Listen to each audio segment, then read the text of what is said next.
ceux qui disent qu'ils viennent ou ceux que l'on veut amener, ils viendront pour extraire ou ils viendront pour extraire, raffiner, produit brut à produit fini en République démocratique du Congo. Oui. Permettez là. Oui, mais il faut répondre à ma question. Hein. Nous devons savoir ce que nous voulons. Oui. Nous avons des minéraux stratégiques. Nous avons des forêts. Nous n'avons pas de capitaux. Alors on fait quoi? On fait quoi? Qu'est-ce qu'on fait? Mais on se pose la question, qu'est-ce qu'on fait les autres? Qu'est-ce qu'on fait les autres? Permettez, Christian. Les pays émergents. Vous permettez? S'il vous plaît, permettez, c'est moi qui ai demandé la parole. Oui. Nous devons savoir ce que nous voulons. C'est donnant-donnant. Oui. Nous avons des ressources, nous avons besoin de capitaux pour les valoriser, en faire des richesses liquides pour construire des pays. Peut-être qu'on peut voir le problème autrement. Une autre perception, une autre approche. Quels avantages pouvons-nous attendre de la perspective économique ouverte par l'accord? Je vais vous les citer.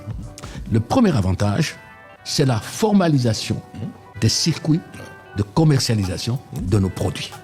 La formalisation pour avantage, la transparence, la traçabilité, des partenariats mieux structurés. Et je vous parle parce que j'ai présidé la commission de Tundula, rappelez-vous, après Sun City, sur le contrat et les engagements financiers conclus pendant les guerres que nous avons connues.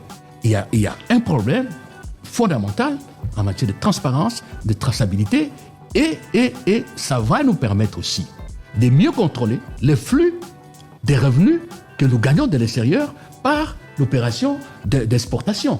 Comme dit Léonard Sékou-Tondo et Lady Kaba, nous n'avons pas renoncé. Je crois que c'est ça le problème, parce que les Congolais pensent que nous rentrons dans la logique économique coloniale, où notre pays va être pourvoyeur des matières premières, point à la ligne, le Rwanda transforme, il vend et il touche une sorte de rente.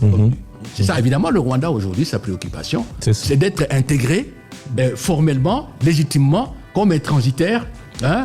Continuer à explorer même la coopération douanière, la coopération interbancaire. Nous allons continuer. Ce qui est important pour nous, et c'est le travail qu'ils font, c'est de négocier au coude à coude, de négocier serré, avoir la maîtrise des conditions de contrat, avoir la maîtrise des circuits financiers qui concernent nos produits. Nous n'avons pas renoncé, le président n'a pas renoncé au choix qu'il a fait, à l'option qu'il a prise de faire en sorte que nous ayons des capacités de transformation de nos produits. Il faut que le Congolais le sache. Le président a toujours lutté pour qu'on donne la valeur ajoutée. Donc nous n'allons pas nous dire, nous, on fait l'économie de type colonial, on fait le cuivre, on va au Boken. Non. Nous allons nous battre aussi pour avoir les usines de transformation chez nous. D'accord.